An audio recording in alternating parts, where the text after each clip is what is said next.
Hello friends.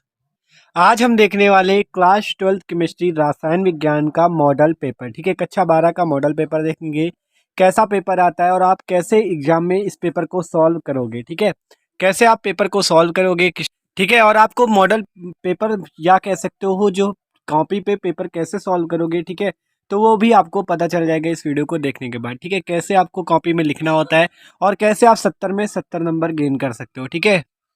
ठीक है, तो भाई ये वीडियो आपके लिए बहुत ज़्यादा इंपॉर्टेंट है और बहुत ही ज़्यादा यूजफुल भी है।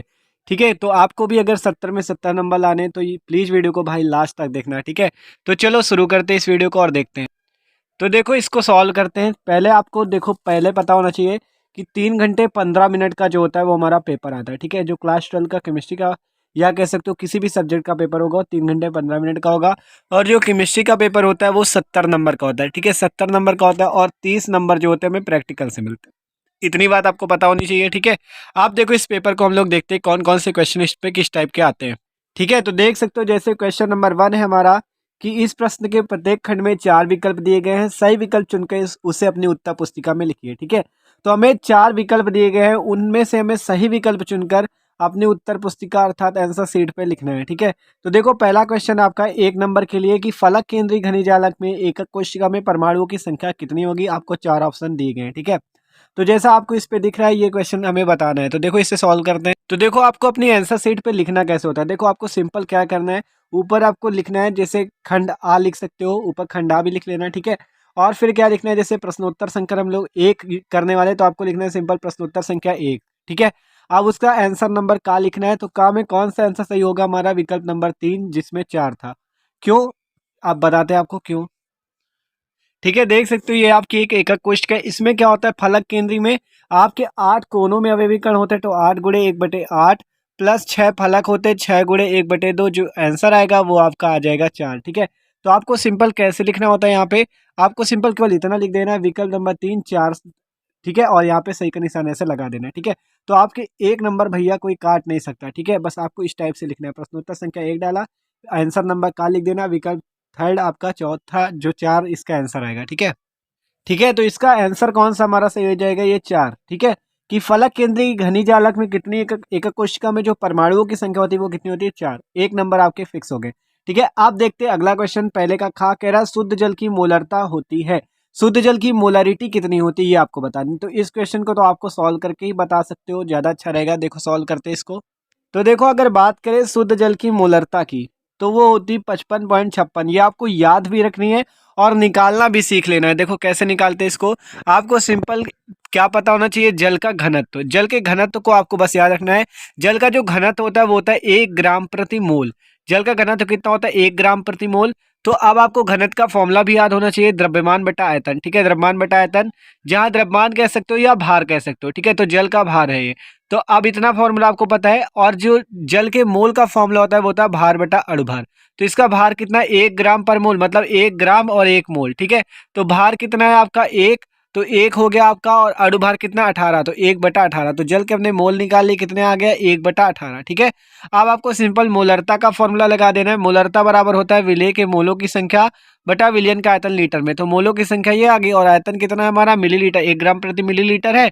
ठीक है, सॉरी मिलीलीटर था ये, 1 ग्राम पर मिलीलीटर।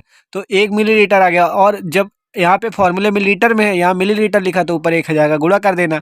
जब इसे आप सॉल्व करोगे 1000/18 आ जाएगा, और आपको इसका मान जो मिलेगा वो 55.56 मोल पर लीटर मिलेगा। ठीक है, तो देख सकते हो इससे आपको साइड में सॉल्व करके दिखा दिया। तो आपको देखो, तो आपको यहाँ पे तो हमने समझाने के लिए बताया, लेकिन अगर आप मान लो आंसर नंबर जैसे खा डाला, तो आप अगर इसको पूरा सॉल्व करके दिखा दो और सबसे लास्ट पे नीचे लिख दो विकल्प नंबर फर्स्ट 55.56 इसका सही आंसर, ऐसे दिखा दोगे तो भैया टीचर को भी लगेगा, क्योंकि पहला ही पेज होता है ये। ठीक है, प्रश्नोत्तर संख्या 1 पहले ही पेज पे लिखोगे तो उसको आपकी पता चल जाएगी कि आप कैसे हो, कितना आपको आता है। ठीक है, तो डायरेक्ट लिख दोगे तब भी सही है, तब भी 1 नंबर ही मिलेंगे, लेकिन थोड़ा अच्छे से अगर कर सकते हो तो और अच्छा कर लो। ठीक है, तो अब अगला क्वेश्चन अब अगला क्वेश्चन है, निम्न में से कौन सा ऑक्साइड हाइड्रोजन द्वारा अपचयित होगा। ठीक है, तो कौन सा ऐसा ऑक्साइड है जो हाइड्रोजन द्वारा अपचयित होगा। तो यहाँ पे आपका सिल्वर ऑक्साइड Ag2O जो है ये हाइड्रोजन द्वारा अपचयित हो जाएगा। ठीक है, अगला क्वेश्चन देखो, कह रहा प्रथम कोटि अपक्रिया के लिए वेग स्थिरांक तथा अर्धायु काल में संबंध है। आपको 4 ऑप्शन दिए गए हैं, k = 0.6932/t हाफ, या दूसरा ऑप्शन है K equal to t half बटा 0.6932। तो इसमें कौन सा इन चारों में ऑप्शन सही है? तो ये वाला जो ऑप्शन हमारा है ये सही हो जाएगा, K इक्वल टू 0.6932/1। ठीक है, 1 नंबर का क्वेश्चन। अगला क्वेश्चन देखो, कह रहा है नाइट्रोबेंजीन को क्या कहते हैं? कसीस का तेल, मिर्वेन का तेल, सिनेमन ऑयल या विंटर ग्रीन का तेल? तो आपको ये क्वेश्चन ये वाला है इसका। ठीक है, नाइट्रोबेंजीन को हम लोग मिर्वेन का तेल कहते हैं, तो इसको भी क्वेश्चन को याद कर लेना। ठीक है, देख सकते हो इनके भी आंसर आप ऐसे लिख सकते हो, जैसे पहले का अंगा नंबर है विकल्प नंबर 3 मिर्वेन का तेल, विकल्प फर्स्ट 0.6932/K। ठीक है, और जो 4 नंबर अभी नहीं बताए। तो देखो 4 नंबर क्वेश्चन की यौगिकों का युग्म जिसमें दोनों यौगिक टालेन सबकर्मक के साथ धनात्मक परीक्षण देते हैं, तो वो कौन सा है इसमें से? ठीक है, तो आपका विकल्प नंबर जो थर्ड हो जाएगा यहाँ पे, ग्लूकोज तथा फ्रक्टोज। ये वाला क्वेश्चन बहुत बार पूछा गया, इसे प्लीज याद कर लेना। ठीक है, यौगिकों का युग्म जिसमें दोनों यौगिक टालेन सबकर्मक के साथ धनात्मक परीक्षण देते हैं, वो कौन सा है? ग्लूकोज तथा फ्रक्टोज। ठीक है, अब अगला क्वेश्चन देखो, देखते हैं। अगला क्वेश्चन है आपका दूसरे का क्या। अभी तक कौन से हम क्वेश्चन देख रहे थे? पहले नंबर के, जिसमें एक एक नंबर के थे। आप दूसरे नंबर का नंबर क्वेश्चन देख रहे हैं। देखो, कैल्शियम क्लोराइड AgCl क्रिस्टल में मिलाने पर 60 की दोष उत्पन्न करता है, व्याख्या कीजिए। पहले चैप्टर का क्वेश्चन 2 नंबर के लिए। ठीक है, तो ये भी आसान क्वेश्चन, इसे भी देखते हैं। तो देखो आपको समझा दे रहे हैं कैसे होता है। देखो, कहा गया 60 की दोष की बात की गई है। ठीक है, 60 की इफेक्ट की बात की, डिफेक्ट की। ठीक है, 60 की डिफेक्ट की बात की गई, तो 60 की डिफेक्ट देखो क्या होता है यहाँ पे, आपको याद रखना है 60 की डिफेक्ट। तो देखो आपसे कहा गया AgCl जो है, और उसमें क्या मिलाया जा रहा है? Calcium chloride. तो अगर बात करें AgCl की क्रिस्टल की, तो Ag प्लस और Cl माइनस से मिलकर बना होगा। तो यहाँ पे हमने Ag प्लस Cl माइनस का क्रिस्टल दिखाया। ठीक है, फिर आपको बात कही गई CaCl2 कैल्शियम क्लोराइड, तो इस पे Ca2 प्लस आयन और Cl माइनस आयन होंगे। तो आप बात करें जब इसमें ये मिलाया जाएगा, तो अभी Ag प्लस और Cl माइनस सिस्टमेटिक ढंग से हैं, जिससे ये आपका पूरा क्रिस्टल जो है संतुलित है, मतलब आपका उदासीन है। ठीक है, अब अगर इस पे हम CaCl2 को मिला देंगे, तो देखो इसमें जो Ca2 प्लस आयन है और इसमें Ag प्लस आयन था, अब यहाँ पे से Ca2 प्लस आयन के लिए क्या जरूरी है? यहाँ से 2 Ag प्लस आयन निकल जाए, तो इसलिए देख सकते हो यहाँ से 2 Ag प्लस आयन निकल गए, और 2 Ca, अब दो, देखो जब 2 Ag प्लस आयन निकल जाएंगे, जब 2 Ag प्लस आयन निकल जाएंगे, तो आपका क्या होगा?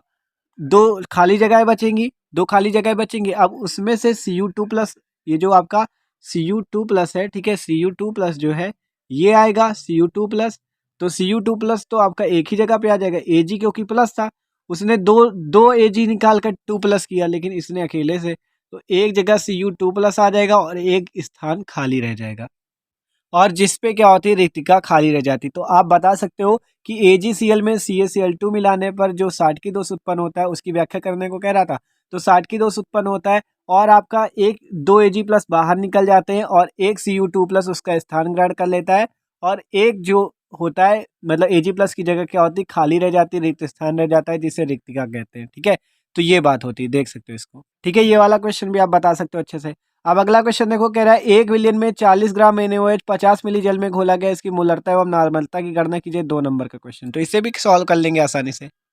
तो देखो आपसे कहा गया 40 ग्राम NaOH 50 मिली जल में घोला गया, अर्थात ये विलियन का आपको आयतन ही दिया गया है, ये विलेय का भार दिया गया। तो फार्मूला लगा दो मोलरता का, मोलरता बराबर विलेय के मोलों की संख्या बटा विलियन का आयतन लीटर में।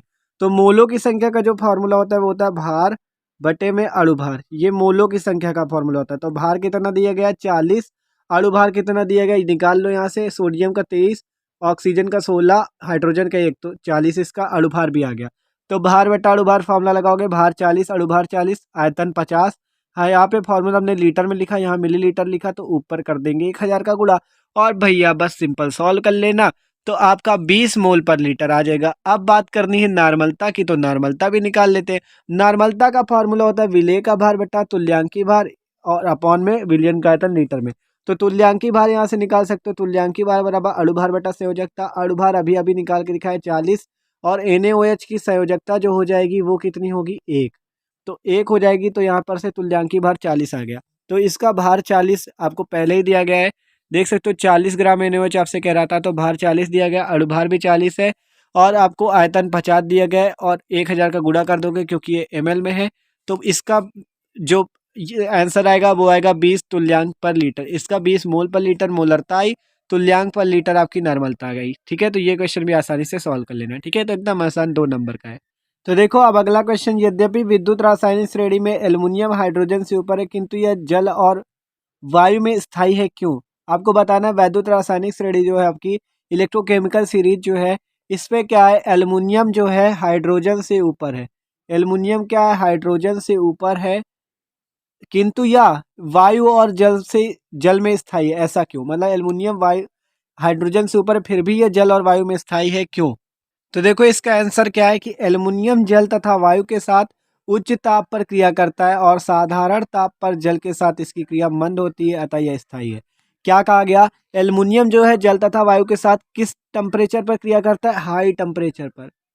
हाई टेम्परेचर, उच्च टेम्परेचर पर क्रिया करता है और साधारण ताप पर जल के साथ इसकी क्रिया जो होती है बहुत धीमी होती है, जिसके कारण ये स्थायी होता है। ठीक है, एल्युमिनियम क्या करता है, आपका उच्च ताप पर क्या करता है, जल तथा वायु से क्रिया करता है, और कम ताप पर, निम्न ताप पर, साधारण ताप पर जल के साथ जो इसकी क्रिया होती है बहुत धीमी होती है, जिसके कारण ये स्थायी होता है। ठीक है, तो ये बात हुई।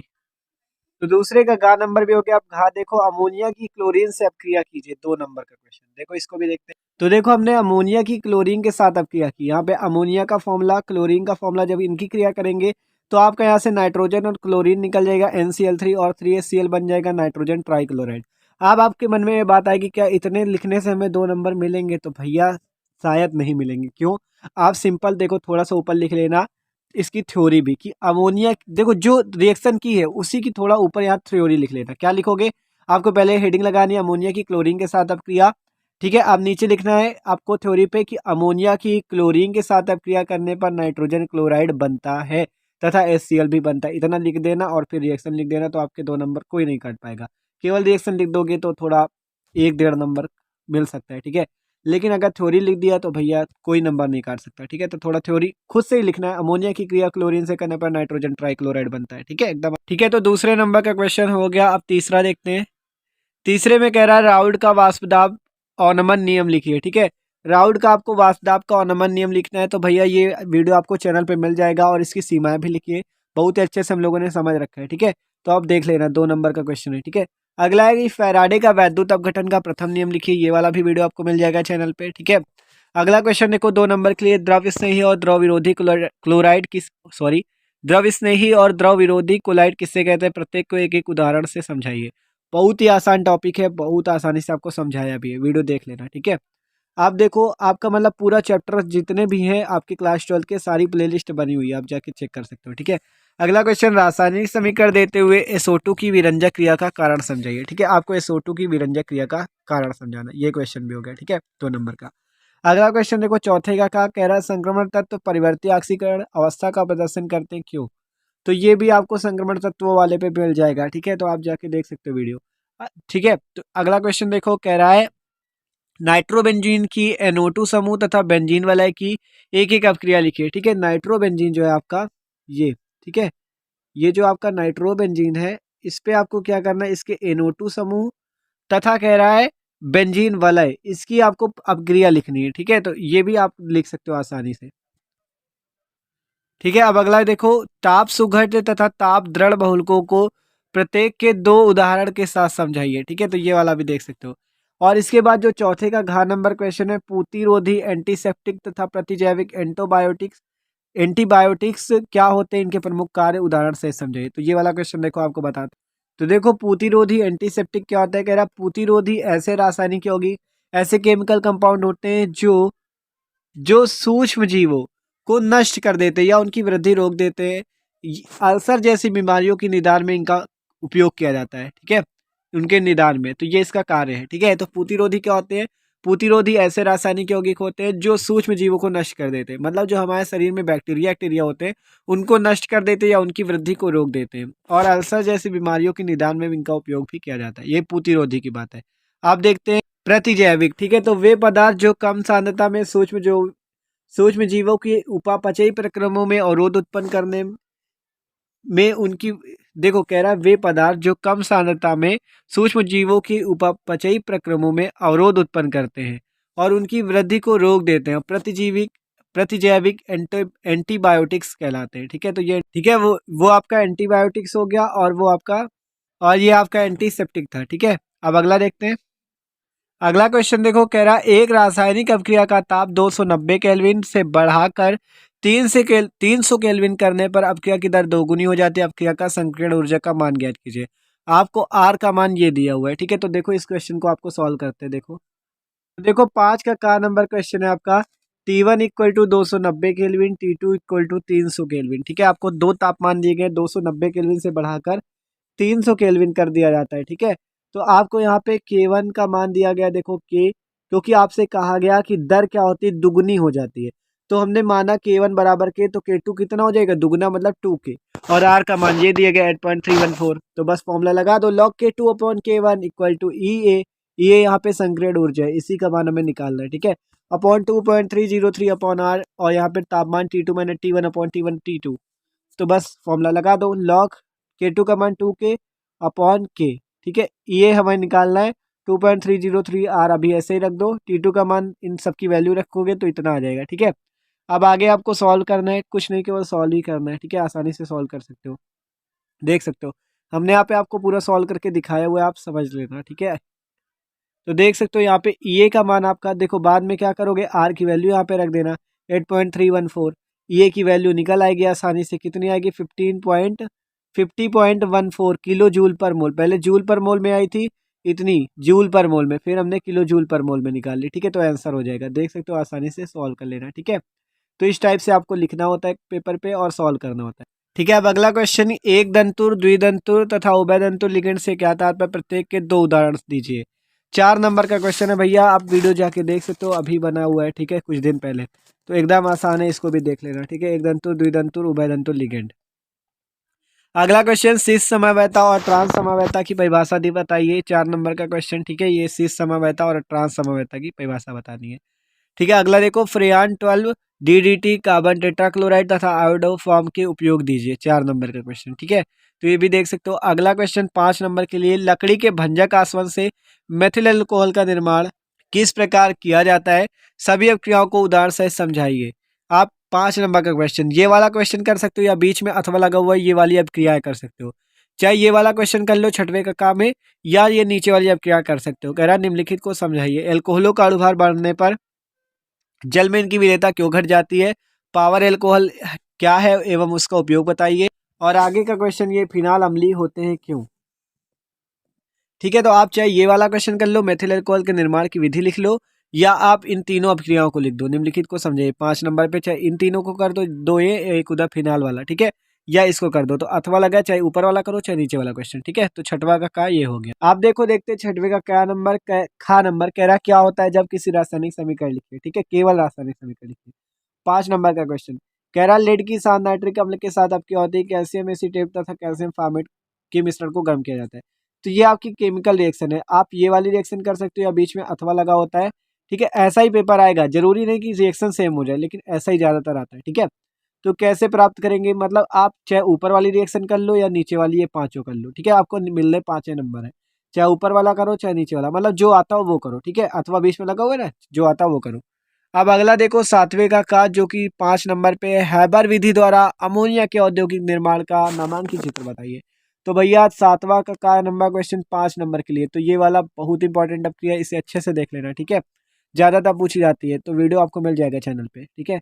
या बीच में अथवा लगा हुआ है, कह रहा शुद्ध ओजोन किस प्रकार प्राप्त करते, SnCl2 FeSO4 तथा KI के साथ इसकी अपक्रिया लिखिए। तो ये वाला वीडियो भी पड़ा हुआ है, ठीक है, देख लेना। तो अथवा लगा हुआ है बीच में, चाहे ये वाला कर लो ऊपर वाला चाहे नीचे वाला, ठीक है। अब खा नंबर क्वेश्चन, ये भी 5 नंबर के लिए, प्रोटीन की द्वितीयक संरचना से आप क्या समझते हैं, प्रोटीन की संरचना को स्थायित्व प्रदान करने वाले कारकों का उल्लेख कीजिए। या बीच में अथवा लगा हुआ है, अमीनो अम्ल क्या है, इसका वर्गीकरण कैसे किया जाता है, उदाहरण देकर समझाइए। 5 नंबर का क्वेश्चन, ठीक है। तो देख सकते हो, ये है आपका पूरा पेपर, आपका क्लास 12 केमिस्ट्री का। इतना ही बड़ा पेपर होता है, 7 नंबर तक ही क्वेश्चन आएंगे, ठीक है। तो देख सकते हो, समझ सकते हो कैसा पेपर आता है और कैसे आपको पेपर देना, देख सकते हो। ये था भाई आपका क्लास 12 केमिस्ट्री का पेपर 70 नंबर का, ठीक है। तो भाई वीडियो अच्छा लगा हो तो प्लीज़ यार लाइक भी कर देना। Okay, thanks for watching this video.